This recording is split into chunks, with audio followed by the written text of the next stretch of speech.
My name is Kevin Wright, and with firm Wright Johnson, and we're a consulting firm where we do business plans, econometric analysis, and kind of headline a team of people who build regional centers. What I'll talk about today is kind of, let's say you want to go into this, what does that mean to build a regional center? What are all the things you have to do? You heard David talk about the requirement where there's a 924 form that you have to fill out to become a regional center, request designation. And if you go look that form up anywhere on the internet, it's about 2 or 3 pages and has some questions on it. Looks like a subway application, but the thing that you don't realize is there's so many things that go along with that application. It's not simply fill that out and turn it in. A typical application can be anywhere from 300 to 500 or more pages to apply for. This is basically what the form looks like. And as of November 23rd of last year, they imposed a requirement that you pay a little over $6,000 to apply. Before that, there was no form and no fee. But today there is. The initial evidence that they asked for, that you need to provide evidence for in the form, is basically you need a geographic description. You have to pick a region of where will your regional center be located. It can be done under a variety of methods, but often you work with your economists and determine, well, if I really have a project that I'm looking forward to doing and it's located in, say, Los Angeles County, you may do an analysis of the commuting patterns in the area and determine that, well, a hotel in the middle of downtown Los Angeles will be probably, most likely, employ people from both Los Angeles County as well as Orange County. So you may take Orange County and Los Angeles County to be your region. You may be a Southern California developer, so in that case you want a much larger geographic area, all of Southern California, including San Diego, LA, Riverside, all over the place. In that case, you would do analysis in several different places to demonstrate the different types of multipliers that take place in all of those areas. So once you pick that, you have to demonstrate how job creation works. You do that through business plans, sample business plans for each industry sector, sample economic analysis for each sector as well. And you also need to determine which areas in your regional center qualify as TD areas and which ones do not. As you heard David talk about, the TD areas are in a metropolitan statistical area, which most of Southern California is. You would need to basically look at census tracts and the unemployment level. You need to make sure that your projects are located in an area where the unemployment level is over 150%. In some other areas, you can locate a project that is outside of a metropolitan statistical area in a town with less than 20,000 people, considered rural. So you qualify by that means. You need to show them how you're going to promote your regional center and how are you going to attract investors from foreign countries. And demonstrate that you know how to do that and you have a plan.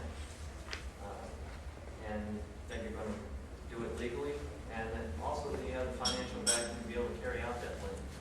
Because it's not cheap to travel halfway across the world with a team of people and you present. You need to show the impacts that our regional center will have on the regional area and the community. Positive things such as increased household earnings, increased taxation, and all the benefits that go along with it. And you also need to demonstrate that you understand the organizational structure that you're going to use. Are you going to use a limited partnership, an LLC? Are you going to prepare special entities that loan money to developers? Or are you just going to have the investors invest directly in an equity position into a project? The first thing, or the beginning of an application, is always generally the attorney's cover letter. That's your immigration attorney, and you work with them, and that's where they guide an adjudicator at USCIS through the process. and tell them, hey, this is a list of exhibits. This is how we're going to answer all of the regulations, which tend to be vague. And these are exhibits and guides to demonstrate that we know what we're doing. It's going to outline, obviously, the goals and the geography, the industry sectors that are requested. And it's going to talk about the sample projects and NAIC code definitions that they fit within. Now, an NAIC code definition is how you determine what industry sectors you'll be allowed to develop into. For example, I believe 722110, it would be the definition for hotels and motels that do not have casinos in them. So that you would, to get the availability of that NAIC code and to be able to develop hotels, you would need to provide the government a sample project that you've either done in the past or planning to do in the future, or show them in some way that you understand how to build a hotel and how the effects will happen throughout the community because of it. Other things that become much more important are the government is increasingly, they love signatures, so original signatures and everything. Don't forget that, or it used to be the #1 thing I'd see RFEs on, or hey, you didn't sign the cover letter, or your attorney signed the cover letter, but you, the principal of the regional center, did not. So please resubmit everything with a signature and then you file, which is a waste of time and it can really put you behind for simply not signing. So, you have to obviously define the scope and the size of the regional center, which we talked about. You can do that by the meeting patterns. You can do it based on, you could use an MSA instead. The Los Angeles County MSA brings in parts of several counties, and we're going to base it on that. You could use a variety of methods, but you really need to have a reason. Why are you asking for this region? We have people all the time that come in and want to have the entire state of California, and they want to be approved for 18 different industry sectors. Now, that's technically possible, but the government makes that very hard on you. They're going to say, why do you want such a wide geographic area, and why do you need every one of these industries? Do you really have a need for that? So we always tell people, you have a reason. If you were a fast food franchisor, and you plan on just building your hamburger places all throughout the state of California, and that's the only thing you want in the regional center for, then it makes sense to ask for the entire state of California because that's what you do for a living. You build hamburger places throughout the state. But if you're a developer in Southern California, you've never built anything in San Diego or San Francisco in your life, but now all of a sudden you want the entire state of California. The government's reasonably going to ask, well, why do you need all that area? You've never built anything there. Why are you asking for just Southern California? That's where you build it. So, really have a reason, basically.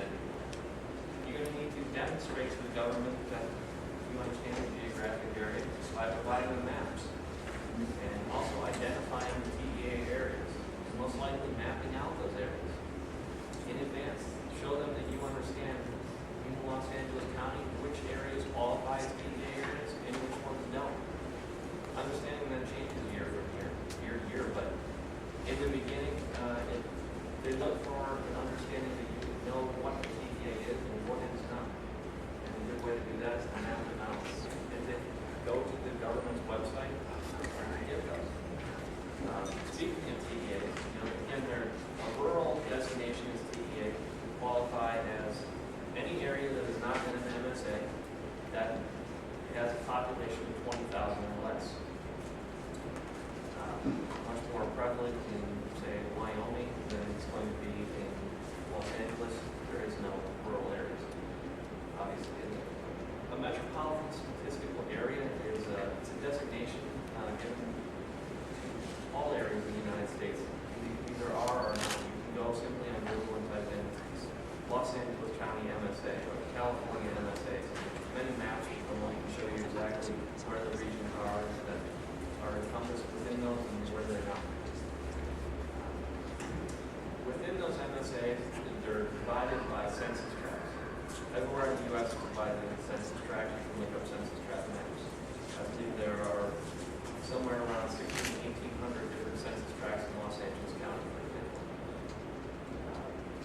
Those census tracts are basically the lowest default area that you can divide any state up into, that pretty much every state tracks the unemployment level down to that small of an area.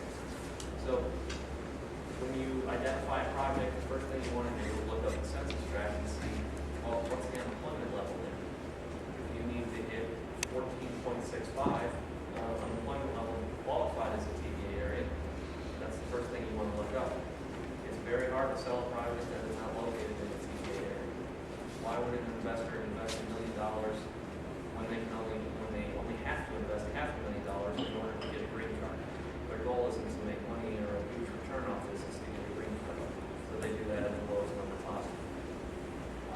So let's say your project does not qualify, or in your single census tract, it doesn't qualify. You don't get the 14.65 level. So then you take a group of census tracts in the area and you average them together. And you try to build an area surrounding your project that will work by getting over that 14.65 level. Now, the key to this is to do it within reason. If your project is located in the middle of 6, 7 census tracts, and it's in the middle and it's a square shape or a wall, well, that makes sense. You're right in that area. If instead what you're doing is you have a project in the middle of an area, and you know that there is, and you only have 6% unemployment, so it's not going to work. And all the ones in your proximity, they're all low too, so they're not going to work. So instead you go 28 census tracts way up to the northeast, and you find one census tract that has 80% unemployment. So then you drag all of the census tracts in between there to get to that so that you can average it all together and make it work. You know, the government's going to have an issue with that, and you're probably going to have a fight on your hands that you don't want, and you probably won't win. So you do it within reason. Work with your economists to determine whether the project will work or not in the beginning. And that's really the first thing you want to do when identifying the project.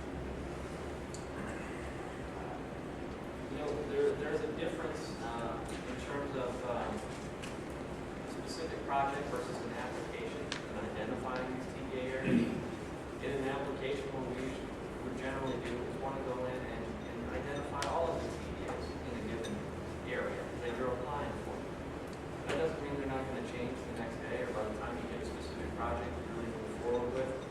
You don't just use an average anyway, and what was listed in your initial application as non-TDA may become TDA by the time you find a specific project, because this is such a gray area of how it works. It's not black and white. In the job creation, this is the main thing that the government obviously has this program in place for, is job creation. So to evidence that you write a business plan for each individual project you're going to do. In a regional center application, you may want the designation of hotels, but you don't have a specific hotel you're ready to build. So you can do a hypothetical hotel or a sample project. You still have to create a business plan for that project that is fairly well defined enough to show the government that you understand how to build a hotel, you understand that the hotel is feasible for your area, and that it's going to work. But understand that these business plans are not like the business plan you write and you bring to the bank to borrow money. You got to understand the audience. The audience is a USCIS adjudicator.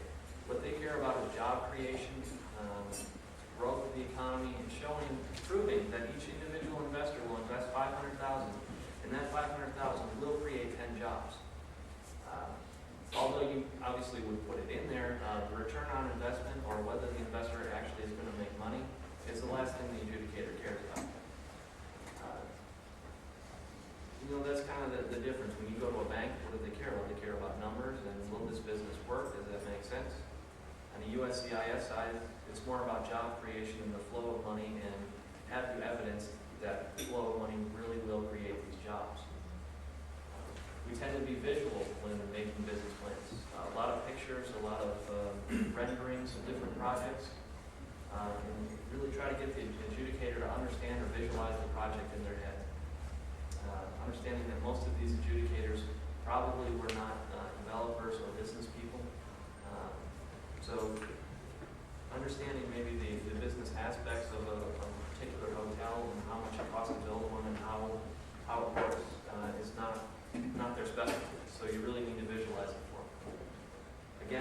focus on the job creation and how the investment will create jobs. Not only in terms of, well, it's going to cost $20 million and it's going to create 400 jobs. You got to go a little bit beyond that and say, hey, well, this individual $500 for each chunk is going to go in, and because of that, these jobs will be created, and you have to align that with your econometric analysis to show how many jobs are created, where are the inputs coming from, and really put a lot of that in there. So the business plan is really put into place to back up the econometric analysis. You do need to prove the viability of the project. If you are saying you are going to build a hotel in downtown Los Angeles, you got to have some kind of market study that backs up there's a need for a hotel, that it won't just collapse right in the beginning, because not the government, no one wants you to throw together a project and then it doesn't work out, and 2 years later all your investors have to go back to whatever country they came from. That's not good for anyone. So obviously, please, you have to prove it. The other thing that the government wants to see is the structure of the investment. How are you going to do it? Again, some projects are set up in a way where the investors pool their money and they loan them to a developer to build something like a hotel.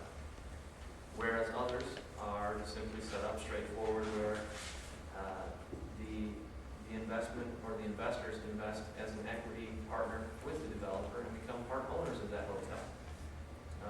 And that's another thing that really needs to be lined up in the business plan. That goes hand in hand, and once you have that, you are now have the inputs that are necessary to create your econometric analysis. This is kind of the key behind most projects and most regional center applications in general, is the analysis, because this determines how job creation will happen, how many jobs will be created, how much money can you raise, so on and so forth. And that is what is going to be used 2 years later for the government to come back to and say, did you create the jobs you said you were going to create? And that all goes back to having this correct document in the beginning. There are various methods or different models that people use for regional center creation as well as specific projects. There are models such as RIMS-2, Implant, Redine, RIMI. Those are the most commonplace models that are generally always accepted by USCIS. What you do in the beginning when you do your analysis generally is you need to determine the region or the area that will be inputted, or the data that's used behind the model. And again, you typically do this doing an analysis of commuter patterns. So what a commuter pattern analysis does is says, if I have a project and it is in Los Angeles County, where do people who work in Los Angeles County come from? What we want to know is where do 90 to 95% of the people who work in Los Angeles come from? Now, there are people working in Los Angeles that come from New York, that literally commute. There are people that come from all over other countries. But that's a very low number. Majority, or around 93% of all people that work in Los Angeles County either come from Los Angeles County or Orange County. In other areas, such as New York City, it may be 8 different counties, because people commute from all over. They commute from New Jersey, from Connecticut, from all the boroughs to get into Manhattan. So it really depends on your area, and that's going to determine where the impacts are, or the sphere of economic influence really happens, is based on these commuting patterns. You need to show the government not only the regional or the local project impacts, but how does that affect the rest of the nation? And how does that affect the rest of the region locally? There's a difference between an individual project and where that may happen and where you're requesting a regional center. If you're requesting a regional center for the entire state of California, but your project is in Los Angeles, and we know that the only real area of heavy impacts happen in Orange County and Los Angeles County, well, we need to show the government how does the rest of the state of California benefit, because that's where you're asking for your region, and that's what they want to know. They use the term in the regulations, if you read them, and/or the national impact. However, we see more times than not, they don't seem to notice the /or, and they want to see the regional and the national impacts. So what we do is create a secondary region to model both what is going to happen inside the region, and then what is the ripple effect that's going to take place over the rest of the United States economy because of the project. They want to see very specific things now. As David was mentioning, they had an economist come in a little over a year ago who has since left, but implemented some things that were in the regulations that were never really used in the past years have become very important now. They want you to demonstrate the business services. What if is building a hotel in Los Angeles, how exactly is that going to increase the need for business services from local area businesses? And then they don't want a narrative that says, well, obviously, their business people come stay there, so probably they'll go to Kinko's. No, you have to actually show them actual statistics and numbers of how it will increase. You also need to show the impacts on local utilities. How much power is this thing going to take? How much water sewage usage? How much is that going to cost the county? You need to include that. And they want to know how much increase in construction and maintenance will be created by your new hotel. Speaking of construction, now construction jobs, when you're building something in development, let's say, of some sort like a hotel, there are obviously construction jobs, but those jobs are not permanent because construction jobs come and go. The other thing with construction jobs are they don't, let's say your construction period were at last a year, but within that you have electricians come and go, you have drywallers, you have cement pours. None of those jobs last an entire year. So you can't count the direct construction jobs on a project. You can count the indirect impacts that come from that. So what you would do is you might determine that the total direct and indirect job creation for the construction of a hotel, there may be 200 people. And 100 of those, let's say, were direct workers, and 100 were indirect. So you take your 200, you cross out your 100 direct, and you can count the other 100 that happened indirectly. And you can use them. All of these things and all of the things that you put into a model to generate job creation have to be in the business plan. They have to match exactly. That is where USCIS has determined that the inputs have to come through.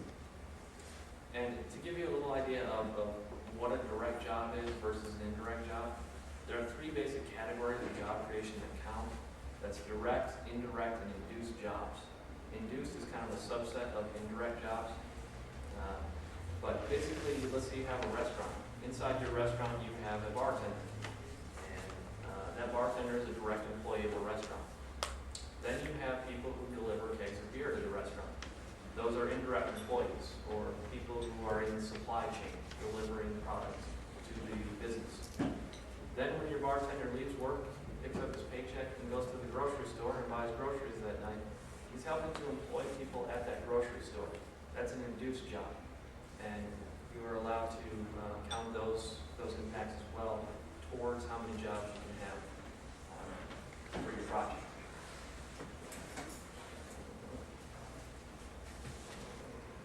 One of the other things you're going to need to have is in a regional center application is not only sample business plans for each type of project, but also an overall operational or business plan for your regional center itself. The government wants to see that you have, for instance, funds dedicated in a plan of how much money have you invested into your due diligence and into your various service providers and so forth to get your regional center, to get you to this point. They want a list. Have you gone to China? Have you gone to South America? How much did it cost you to go there? What did you do? Did you pay for a business plan? Did you write a business plan for you? How much did you pay them? Who did you pay? Those are types of things that they want to know that you have spent some money and that you spent some time to understand how regional centers work. They want you to evidence that in that plan. They want you to have budgets moving forward as well. Once you have a regional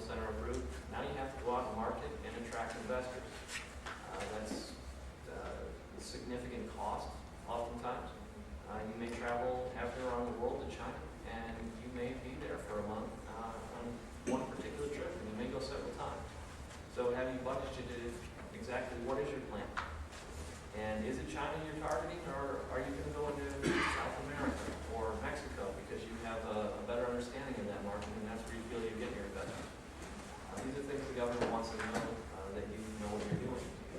They want to know your internal organizational structures. Who are the management of the regional center? Provide biographies. Why should they be allowed to manage the regional center? How are you going to stay in compliance? David talked about the I-924A that's now due every single year. At the end of the year, you have to provide specific information to the government, tell them what you've been up to. Well, you have to demonstrate that you have the ability to track all of the information required, that you know what you're doing, and that you have a plan of how you're going to track that information all year and provide it to the government at the end of the year. They want to know, how are you going to vet the funds? How do you know that you're not taking terrorist money? How do you know that you are not attracting people who earn their money selling drugs or people or some other thing that's illegal that we don't want in this country? So you have to have a vetting process in place. Are you going to use outside people to vet people? Who are they? You need to have a marketing plan. What are you going to do? And is that legal what you're going to do? If you plan on putting up billboards all over LA, hey, if you're here illegally and want to get your status changed, $7,500,000, that may not exactly be legal. So you may not want to do that. They want to know, what are you going to do? Are you going to have a website? Is it going to be hosted in the U.S.? Be hosted in China? What language is going to be there? How are you going to drive people to it? Are you going to use print media rather than the internet? You use YouTube. What is it that you plan on doing? I want to know, again, the target market. Are you more familiar with Mexico? Are you formerly an immigrant yourself from Venezuela? So you're going to go back there and work your business contacts? Or are you going to go after the Asian market or China? You have to identify those things in the beginning in this plan and let them know that. You also talk about the external deal structures. Are you going to have equity investments? Are you going to have pool investments to loan to developers? Or are you going to do both? They want to know, what is your plan? There are additional documentation that you need to demonstrate that you know what you're doing. Organizational documents. One of the regulations says that you have to be an approved entity in the United States doing business. So you need to demonstrate that you've gone out and you've formed a company that is going to be the regional center. Not that you will do it one day, but you've already done it. And then provide them proof of it. You need to provide them offering documents. Generally, private placement memorandums, limited partnership agreements, any loan documentation that you may need. And these documents generally need to be done by competent SEC attorneys or people that do this for a living. Here in Los Angeles, we often work with Home Iron Law. And they're people who just specialize in providing these kind of corporate agreements that are EB-5 specific. Along with those go subscription agreements. You need to provide those to the government. That's what your investors are going to use to sign documents with you to make their investment. All of these things, the government wants to see them so that they know that you understand how to put immigration risks in them. That you understand the EB-5 program and that you made sure you hit certain marks. And you have to demonstrate that by providing them sample documents in the beginning before you even find a specific project at that level. Other things we want to see is escrow agreements. Again, Brian Williger's in the back. We generally work with his company, NES, to facilitate escrow for the individual investors and the regional centers. Well, the government wants to see samples of those escrow agreements in the beginning so that they know you're not trying to trick investors or do something that goes, contrary to the program and the spirit of the program. If you're going to use escrow agents, the government wants to know which ones will they be. If you're not sure if you're going to use HSBC and SunTrust or Citibank, then write them all down in the beginning. Because if you don't write them all down in the beginning, you really you run the risk of them not being happy with you if you pick somebody who wasn't on your list in the beginning. Whereas if you put everybody down, you have your choice anyway. That's what they're going to look to see. different types of models that are used. I'll just briefly go over this because it's really project specific and a little more advanced, but there are different ways that you evidence that you created jobs 2 years later for your investors. If you base your project on the idea that, well, I know how to build restaurants because that's what I do for a living, and I know I'm going to employ 40 people. So I'm going to input 40 direct employees in a given area into my model. And my model is going to tell me that that's going to create an extra 20 jobs indirectly. So I have a total of 60 jobs, and I can create, therefore raise up to $3 million for my project. That's one way of going about it, and what you would need to do then 2 years later is your investors are going to need to prove that you created those 40 jobs, those direct jobs. And you're going to need to show I-9s, W-2s, payroll records to prove that. You may not want to do that. You may not want to have to track all those jobs. You worry, well, what happens if I only get 39? Well, your last investor's going home, so it's not good. You may instead be, look at it, you may feel that instead you feel more confident. I may not have 40 employees, but I know very well, because I build a lot of these restaurants, that my sales will hit $2 million this year. Then you may use an expenditure model that says, hey, I'm going to base my analysis on my pro forma, or that's where I feel more confident with my revenue projections than I do my direct job employment projections. In that case, all you have to do is show your tax records that you hit the $2 million or more, and therefore you would get credit for all of the jobs rather than showing individual employment records. In terms of recent developments in the econometric side, basically a while back the government said, hey, you can now count the indirect impacts that occur outside of your regional center. So let's say that you are building a hotel, and in the past, when you build a hotel, the only thing that was allowed to be counted on the construction side as job creating was the hard construction cost, because hard construction is really the only thing that employs people. Things like permits, architecturals and things, they're accounted for in the model, and you get some indirect job creation, but it really doesn't create a whole lot of direct jobs. So they wouldn't allow you to use it. Same thing with FF&E. It was assumed that those products were manufactured outside of your region, and probably somewhere in China, so you don't get credit for them.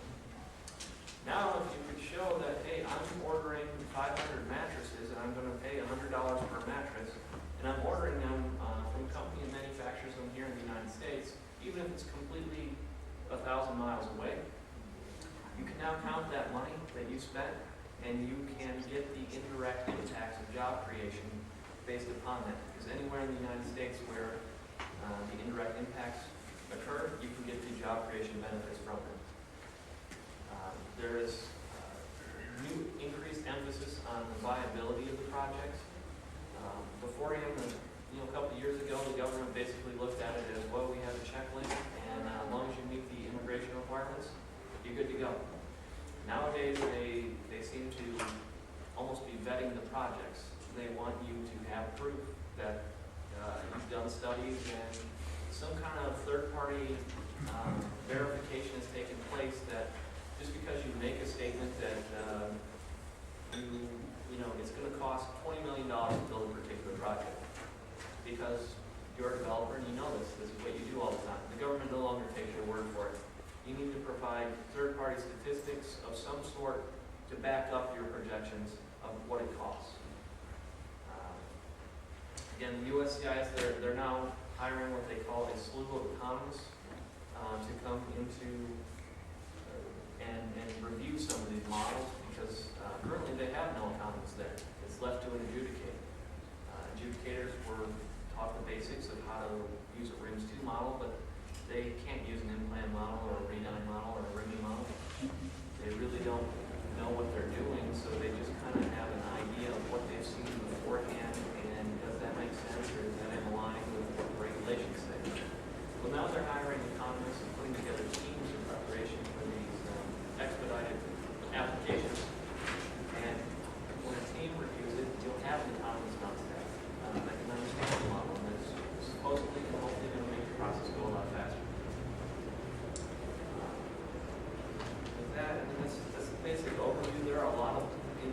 questions that come out of the different parts of the process, which, I'll be around all day to answer. I don't know if anyone has any questions right now. Generally speaking, how much it costs to establish the regional center? Sure. Regional center, the range in the industry wide varies greatly. I can tell you that it's going to cost you more than $50,000 to build one. It's probably less than $300,000, but it could be anywhere in between there. Typically, we would advise people to understand it's going to cost around $120,000 by the time you're done with all the different pieces. So you have a regional center and specific offering documents you need. So this including all the SEC filing, all this the SEC lawyer to prepare the documents. Yes, the 120 would generally understand that this varies widely. If you have some crazy project that no one's ever heard of before, and your SEC attorneys have to spend hundreds of hours researching what that is, then obviously it costs you more. But yes. Is regional center project specific or it is that can it change to different project later on? No, regional center is not project specific unless you can apply, and when you apply for a regional center, you can apply with an exemplar 5.6 project or finish and say this is the only thing we want our regional center to do with this project. But in general, most people don't do that. You would apply for an industry sector designation. So you may apply for hotels, restaurants, and assisted living facilities. Well, that means that in the future, you don't have to go back and reapply or amend your regional center to build your next 7 or 8 hotels, restaurants, or assisted living facilities. However, if you come up with a medical office building that now you want to do, yes, you're going to have to go back and amend and get that category added. I'm still not too clear on how some of the numbers are derived for the job creation. For instance, that $118 million project in Marriott, if it is a courtyard, which makes it a limited service hotel, which means there's essentially no back of the house. For hotels, but the point being that would probably create maybe 200 to 300 jobs. The math tells us it creates 2,300 jobs. So it sounds like with all these multipliers, the number of jobs that you're creating is so large relative to the actual number of jobs on site. How does anybody know when they start this process if their deal is going to work for the job creation numbers? Okay, well, hotels are interesting because there are a variety of things you can do. I know you can get 2,300 almost with any hotel, but For $118 million, $500,000 investment, and yet numbers. yeah, no, you have to get up there and the multipliers do take effect. There are other things in hotels like spending on hotels. Well, they're generating a lot of jobs outside of the hotel, local restaurants, attractions. If you're building a hotel in Anaheim, people probably come to stay there to go visit.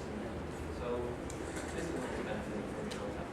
There's different things that you can do that do increase the employment quite a bit. To understand how that's going to work in the beginning, but generally what our customers do is they just send us a quick email give us the specifics. If it's a hotel, how many square feet is it? How many rooms is it? Okay. Do you have a projected 3-year growth formula? And what type of hotel? What type of, is it 5, 6, 7 levels of service? And with that, we can generally get back to you within 24, 48 hours and say, hey, within 20%, here's a good ballpark of how many jobs they'll create.